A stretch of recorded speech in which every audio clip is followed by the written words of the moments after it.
बिस्मिल्लाहिर्रहमानिर्रहीम अस्सलामु अलैकुम स्टूडेंट्स, माय नेम इज शाम गोरी और आज मैं आपको पढ़ाने वाला हूँ स्टूडेंट क्लास 11 की फिजिक्स और चैप्टर नंबर 2 काइनेमेटिक्स का। आज मैं सेकंड इक्वेशन ऑफ मोशन वाला टॉपिक कवर करने जा रहा हूँ स्टूडेंट। तो लास्ट लेक्चर जो था मेरा वो फर्स्ट इक्वेशन ऑफ मोशन पे था कि हम किस तरीके से फर्स्ट इक्वेशन ऑफ मोशन को ड्राइव कर सकते हैं बाय ग्राफिकल मेथड, और आज हम समझेंगे student second equation of motion को किस तरीके से ग्राफिकल मेथड से ड्राइव कर सकते हैं। लेकिन उससे पहले मैं आप लोगों को यही रिकमेंड करूंगा कि पहले आप फर्स्ट इक्वेशन ऑफ मोशन वाला लेक्चर देख कर आए ताकि आपको सेकंड इक्वेशन ऑफ मोशन का लेक्चर ज्यादा अच्छे से समझ में आ जाए। सो आए अब सेकंड इक्वेशन ऑफ मोशन को ड्राइव करने के लिए पहले ये जो ग्राफ मैंने फर्स्ट इक्वेशन ऑफ मोशन में बहुत डिटेल में समझाया, आए इसको क्विकली रिवाइज कर लेते हैं फटाफट। तो स्टूडेंट हमारे पास ये आपको नजर आ रहा होगा स्टूडेंट, सबसे पहले होगा क्या स्टूडेंट, सबसे पहले हमने क्या किया, एक ऑब्जेक्ट लिया पॉइंट ए से, कुछ ना कुछ उसकी इनिशियल वेलोसिटी होगी। अच्छा, ग्राफ किसके दरमियान बना रहे हैं, वेलोसिटी और टाइम ग्राफ। तो कुछ ना कुछ इसकी पॉइंट ए पर इनिशियल वेलोसिटी होगी और वो मूव करता हुआ जाएगा और पॉइंट बी तक पहुंच जाएगा। तो ये हमारे पास एक लाइन मिलेगी। अब हमें क्या करना है, इस पॉइंट बी से मतलब इस पॉइंट से एक परपेंडिकुलर ड्रॉ करना है और उसके बाद इस पॉइंट से एक फिर परपेंडिकुलर और इस पॉइंट ए से फिर एक परपेंडिकुलर ड्रॉ करना है। एंड नाउ फिर हमने क्या किया, इन पॉइंट को नाम दे दिया ओ A B C D E. और नाउ अब हमें क्या करना है, ओ से लेके ए तक ये किसके बराबर है, वी आई के। सी से लेके बी तक ये किसके बराबर है, वी एफ के। और उसके बाद फिर हमने क्या किया, क्योंकि ओ ए जो है वो वी आई के बराबर है, तो सिमिलरली सी डी भी किसके बराबर होगा, वी आई के बराबर। ये इंफॉर्मेशन हमने यहाँ लिख दी कि ओ ए जो है और जो सी डी जो है वो वी आई के बराबर। और सिमिलरली ओ से लेके सी तक ये किसके बराबर, टी के। ए से लेके डी तक भी किसके बराबर होगा, टी के। और ई से लेके बी तक भी किसके बराबर होगा, टी के। यहां तक एकदम बेहतरीन तरीके से क्लियर होगा। और उसके बाद यहाँ पे हमारे पास बी से लेके सी तक का फासला किसके बराबर है, वी एफ के। तो ये सारी इंफॉर्मेशन हमने निकाल ली ग्राफ से। अब सवाल पैदा ये होता है, sir first equation of motion थी तो फिर हमें सेकेंड इक्वेशन ऑफ मोशन की क्या जरूरत है। उसमें सेकेंड इक्वेशन ऑफ मोशन की जरूरत है, क्यों है, क्योंकि फर्स्ट इक्वेशन ऑफ मोशन के अंदर डिस्टेंस का जिक्र नहीं है। डिस्टेंस का जिक्र नहीं है तो how we will calculate the distance travelled by the body.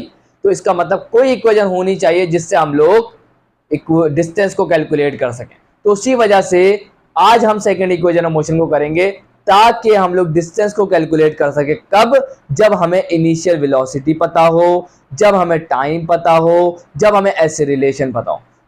तो इन तीन पैरामीटर्स की मदद से हम डिस्टेंस कैलकुलेट कर पाएंगे। तो आए जरा आप कैसे ड्राइव करना है तो वो सोचते हैं उसके बारे में। अच्छा स्टूडेंट, लास्ट क्लास में हमने फर्स्ट इक्वेशन ड्राइव करी, आज हम सेकंड को करेंगे। अच्छा स्टूडेंट, ये जो मैंने बनाया है, या आप बोलेंगे सर ये क्या बना दिया, तो आए जरा इसको समझते हैं। और मैंने क्यों बनाया तो वो भी समझते हैं। अच्छा स्टूडेंट, यहाँ देखिएगा ओ A B C, O A B सी, ये पूरा का पूरा मैंने कॉपी पेस्ट मार दिया यहाँ पर। यहाँ तक की बात क्लियर है। अब स्टूडेंट मैंने क्या किया, बहुत ध्यान से सुनिएगा। एक्स एक्सिस पे कौन है, टाइम। वाई एक्सिस पे कौन है, वेलोसिटी। चले भाई, अब हमने सोचा कि जो डिस्टेंस होता है, डिस्टेंस जो होता है वो असल में किसके बराबर होता है, वी टी के। ऐसा ही है ना, क्योंकि आज हमें ऐसी इक्वेशन चाहिए जिसमें डिस्टेंस हो, तो हम डिस्टेंस के बारे में सोचेंगे। तो डिस्टेंस जो होता है असल में स्टूडेंट वो बराबर होता है वेलोसिटी और टाइम का प्रोडक्ट, वेलोसिटी और टाइम का प्रोडक्ट। तो वो हमें देता है डिस्टेंस। चलें सर, ये भी बहुत अच्छी बात है, चलें बहुत अच्छी बात है। अब जरा फोकस करिएगा स्टूडेंट, हमने क्या किया, ये जो लाइन थी ए बी, क्योंकि यहाँ इनिशियल वेलोसिटी से वो फाइनल वेलोसिटी तक पहुंच गया, ये डिस्टेंस उसने ट्रेवल किया ए से बी तक का डिस्टेंस, हमें वही कैलकुलेट करना है। तो हमने क्या किया, हमने हर एक लाइन, हमने क्या बना, बहुत सारे रेक्टेंगल बना दिए स्टूडेंट। यहाँ आपको दिख रहा होगा मैंने बहुत सारे क्या बना दिए स्टूडेंट, रेक्टेंगल।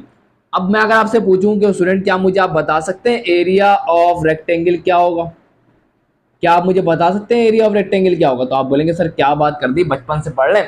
रेक्टेंगल का एरिया निकालना बहुत आसान, लेंथ को विड्थ से मल्टीप्लाई कर दो तो आपको पता चल जाएगा एरिया ऑफ रेक्टेंगल। तो बहुत ध्यान से देखिएगा स्टूडेंट, ये इसकी लेंथ आ गई, ये देखेंगे स्टूडेंट, ये इसकी क्या आ गई, लेंथ। और लेंथ असल में क्या है, एक्स एक्सिस हॉरिजॉन्टल है तो क्या होगा, टाइम। और वाई, और इसके ये आ गई हाइट या विड्थ कह लें आप, तो विड्थ कितनी आ गई, क्योंकि ये वाई एक्सिस पे क्या था, वेलोसिटी। तो हम क्या कर रहे हैं, लेंथ का मतलब है टाइम और विड्थ का मतलब है वेलोसिटी। वेलोसिटी को टाइम से मल्टीप्लाई करेंगे तो तो हमें रेक्टेंगल का एरिया मिल जाएगा। और आपको पता है वेलोसिटी को टाइम से मल्टीप्लाई करते हैं तो हमें मिलता क्या है, डिस्टेंस। तो हम कैलकुलेट तो एरिया कर रहे हैं, लेकिन एरिया जो होगा वो असल में किसके बराबर होगा, डिस्टेंस के बराबर हो जाएगा स्टूडेंट, डिस्टेंस के बराबर हो जाएगा। और सुनते जाइएगा स्टूडेंट, ये तो एक रेक्टेंगल का एरिया निकाला ना, इसी तरीके से इतने सारे रेक्टेंगल है, इतने सारे रेक्टेंगल है, सबका एरिया निकालेंगे।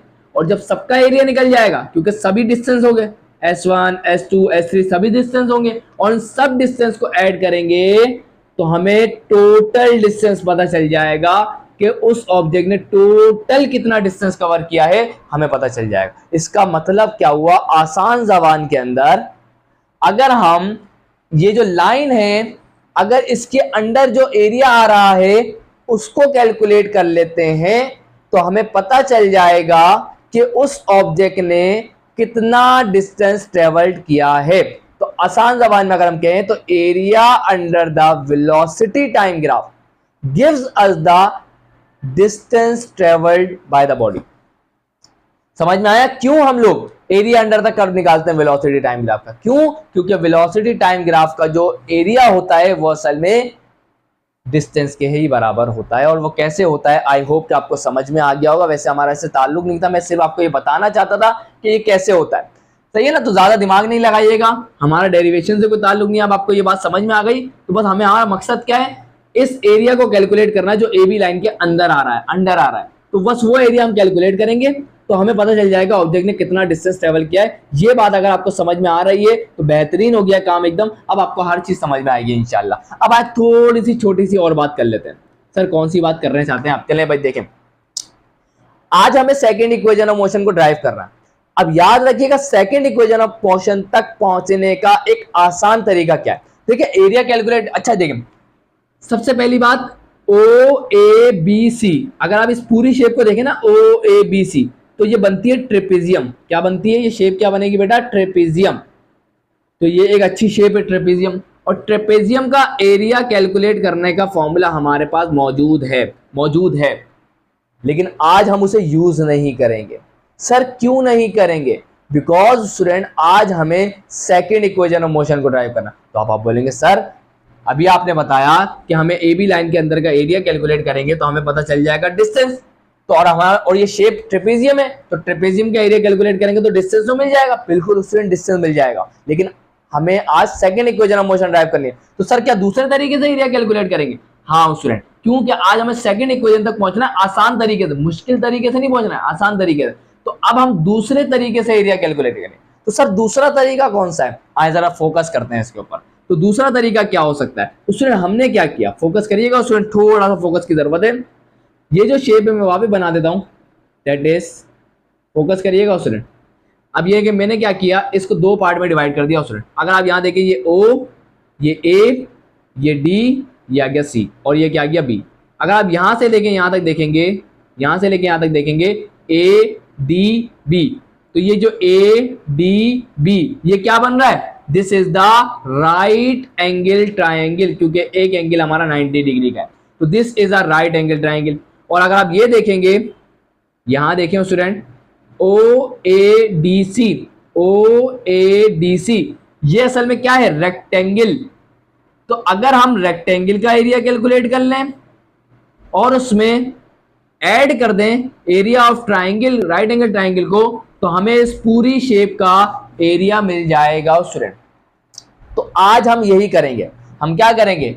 एरिया ऑफ ADB मतलब राइट एंगल ट्राइंगल और एरिया ऑफ रेक्टेंगल OADC, इन दोनों को ऐड करेंगे तो हमें इस पूरी शेप का एरिया मिल जाएगा जो एक्चुअली किसके बराबर होगा? Distance travelled by the body.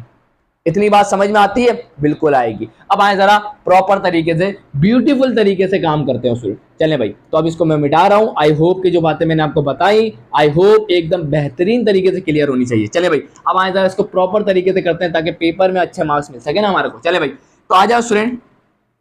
और एक और बात मैं यहाँ इनपुट कर देता हूँ, BD जो होता है ना, BD, क्योंकि वो हम निकाल चुके हैं already, and that is equal to 80। First equation of motion में हम निकाल चुके हैं BD की value, and that is equal to 80। चले भाई, तो from the graph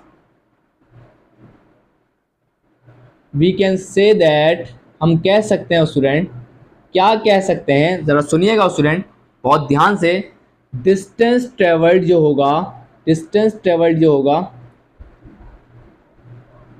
जो ऑब्जेक्ट ने किया होगा जिसको हम एस कहते हैं स्टूडेंट, वो असल में बराबर होगा किसके, एरिया ऑफ किसका एरिया, एरिया ऑफ फिगर, कौन सी figure, O A B C, O A B C. यहां तक की बात क्लियर है, बेहतरीन। अब अच्छा मैं डिस्टेंस लेवल को सिर्फ ऐसे ही लिखूंगा। अब चले भाई, अब इसको हम तोड़ देंगे क्योंकि हम डायरेक्ट निकालना नहीं चाहते, तो हम इसको तोड़ देंगे किसके अंदर, area of rectangle, area of rectangle. और रेक्टेंगल कौन है भाई, O A D C, O A D C plus किसका area, area of triangle, triangle कौन है भाई, ए बी डी। तो बेचारा आजा बेटा ए बी डी, अच्छा बच्चा। चले भाई, अब स्टूडेंट फोकस करिएगा स्टूडेंट, एरिया ऑफ रेक्टेंगल कैसे कैलकुलेट करें, अभी थोड़ी देर पहले बताया, लेंथ को विड्थ से मल्टीप्लाई कर देना, बहुत आसान है, आ जाए जरा। अच्छा अब फोकस करिएगा, कौन सा ट्राइंगल है और रेक्टेंगल है, ओएडीसी, ओएडीसी। इसकी लेंथ जो है वो असल में ओसी के बराबर नहीं है, हाँ सर बिल्कुल। तो लेंथ किसके बराबर आ गई, ओसी के। इसको मल्टीप्लाई करेंगे किससे, विड्थ से।